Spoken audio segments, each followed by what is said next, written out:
Today on Sign Dawgs, we are going to Cleburne, Texas, just south of the Dallas-Fort Worth Metroplex, for Trovato Street. It's a store that does candy and chocolate and root beer. And we're going to make a blade sign with a root beer mug and, of course, dress it up with some neon because we love neon. Every day we look at signs. Some are beautiful, others not so much. For a business, any business, a good sign is crucial. So where does a good sign come from? Who creates these tantalizing works of art? In the Dallas-Fort Worth Metroplex, it's done right here by the people at Signs Manufacturing, the people we call the Sign Dawgs. I am Teresa Ferns. I am one of the chocolatiers at Trovato Street in Cleburne, Texas. I'm Jim Ferns, her husband, and we're the owners of Travato Street. I'm Kirsten. I'm Nita. And they both work in every single part of the store. They do all of our inventory. They work on They're the ones keeping it alive. They make sure everything works and keeps going. Travato Street is two entities. The first entity is all her fault. That's the building. That's where Travato came about. Trovato is the Italian word for found. It was sort of an inside joke. Oh look, you found it. So that's how we ended up with Travato. But we decided a long time ago, we had two big labs, big house, 1 acre lot. When we had to put the dogs to sleep, decided we didn't want to stay there, decided we were going to buy a building, renovate it so we could live upstairs. So yes, that's my fault. The business is my fault. We moved in here on December 25th, 2018. That January of 2019, we started the renovations downstairs. And our intentions was just to rent this place out. We had no intentions of having a business. All the antique stores, discount stores, pawn shops, barbecue place, you name it, they come out of the woodwork to rent it. And we really didn't want to live above something that we didn't have control of.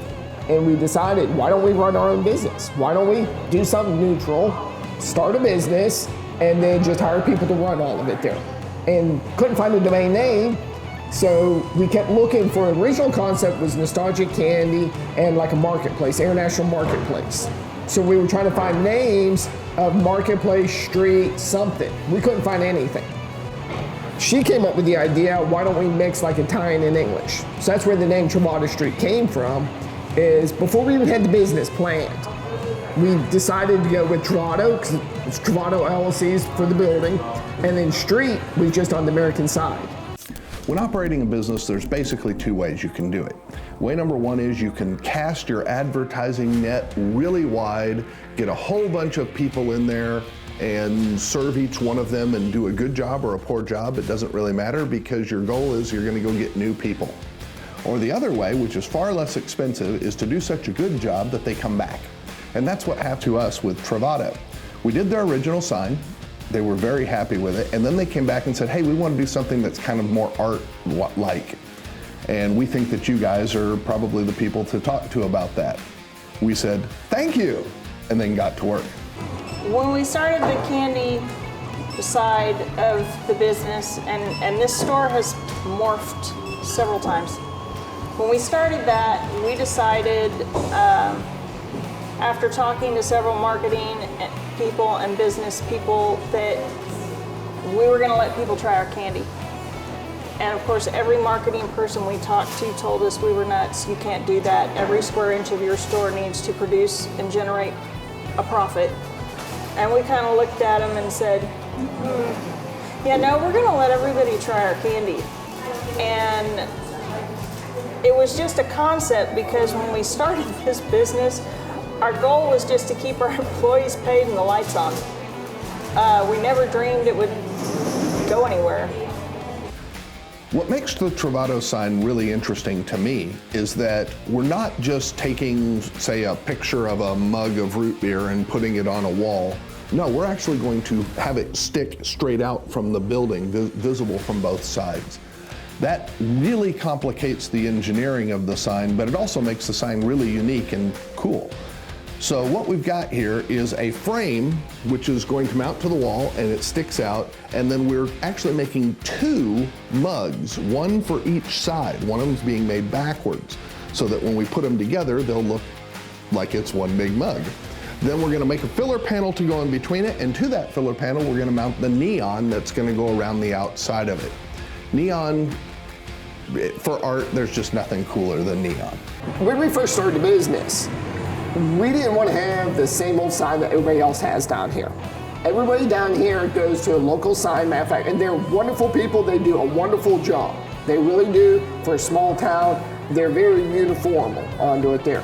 We wanted to have something that stood out, something that was classier. We started looking on the internet, Googling, and signs manufacturing always came up in this area as #1. And then we started seeing what they do. AT&T Stadium, Miller Brewery, all that. We just they're never gonna talk to us. We're a small little mom and pop, we're nobodies. They're never gonna talk to us, but why not ask?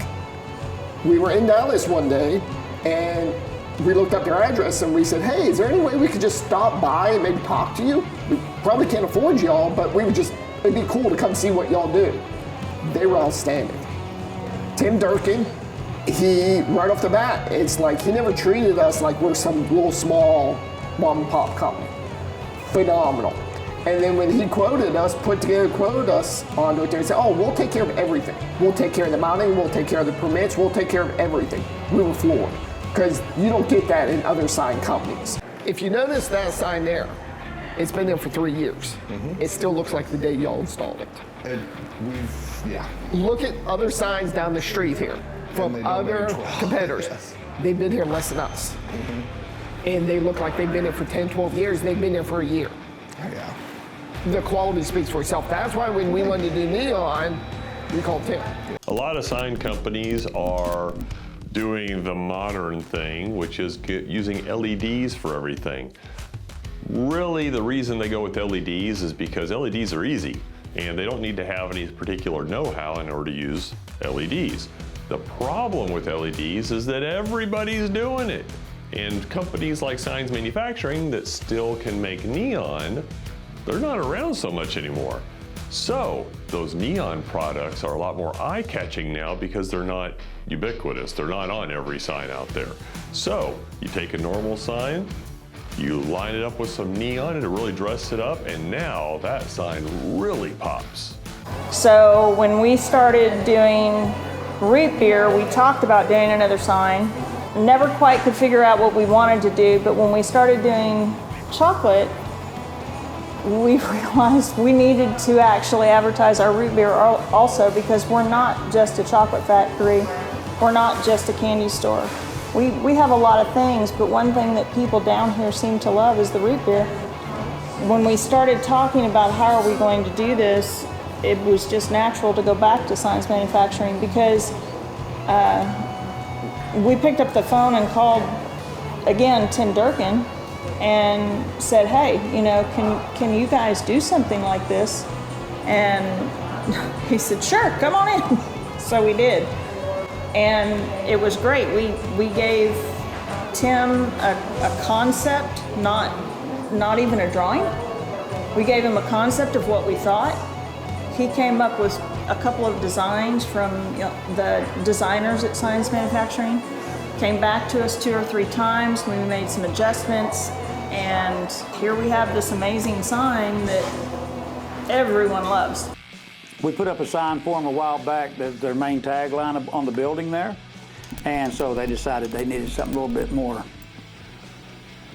prominent, so we built a big old root beer mug and hung it off the front of the building too, and it's got internal LED lighting on it, then it's wrapped in neon, so they got a little bit old school tied into that, and it really looks amazing. It came out fantastic. I mean, makes you want to walk up there and yank a big old mug of root beer right off the front of their building. We opened up Halloween night 2019. When we first opened up, everybody kept asking us, where's your chocolate? We're snobs, we don't eat candy. We said, we're chocolate snobs. We met in Italy. That's where we lived in Italy, that's where we met. We're snobs when it comes to chocolate. I said, if we're gonna do chocolate, we're gonna do the high end. It's not gonna sell. Right. I'll try it. We brought it in, started getting samples. It exploded. We said, wow, Black Friday was coming up. We need something. Our distributor for our candy goes do root beer tasting. I said, that's not going to sell in Cleburne. Okay, this is after I said chocolate won't sell here. Root beer's not going to sell. We brought in like 25 cases, and we were going to do tastings Friday, Saturday, and Sunday. Saturday at noon, we stopped all tastings. Wow. We were running out. People were coming in buying 6-packs, 12-packs. We just couldn't keep up. We struggled to keep up. Again, we know nothing about business. Right. Had no intentions. We struggled to keep up till January 1st. Got through the holidays. In January, we're like, people are loving this root beer. Why don't we build a bar? Started meeting with contractors. Well, welcome to COVID. It closed us March of 2020. I was working remote, so I demoed all of this and built almost all the bar. Built pretty much everything and brought a contractor and finished it up. We opened up in May. I gave it 6 months. We'd already started making arrangements in that.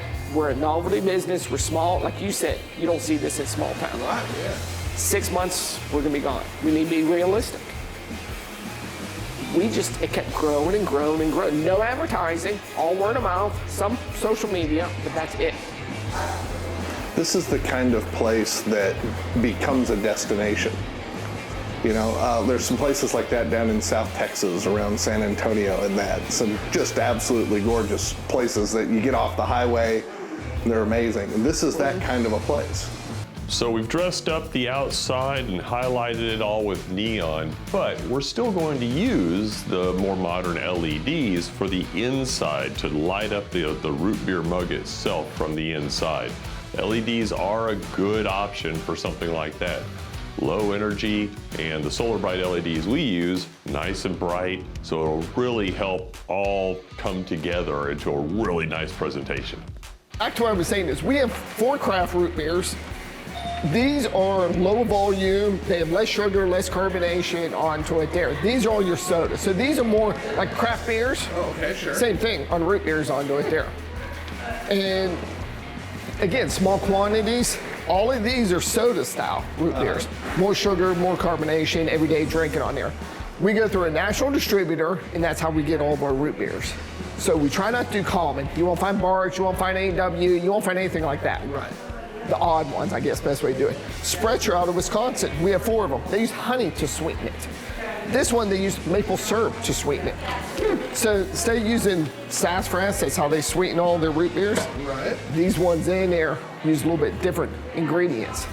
Fireman has cinnamon into it there. One of our favorites is Margot's Bark. It's your traditional style root beer, a little additional herb seasoning. They give a percentage of their profits to local humane societies. I see. Wolf, you take the cap off, it says meow. We're animal lovers. Fago is our oldest original one. Oh yeah, Labrador onto it there. On there. So, Bulldog's got a little bit of vanilla into it there, very good. We have the old school like that. So anyway, installation, had to send 2 trucks down because you have an awning down below it and it's up kind of high. You really want 1 truck to lift it and 1 truck to work out of. So basically get up there, mark the hose on the plate so you can drill them, drill those, drill your power hose, get your whips through for the electrical, and then swing the sign back up, bolt it into place. Then you go on the inside, set your power supply boxes, and pretty well done. Oh wow, That's amazing. Our goal is to continue to grow and continue to expand. Ideally, we would like to have 3 Trovato Street stores. The idea is to try and save another building.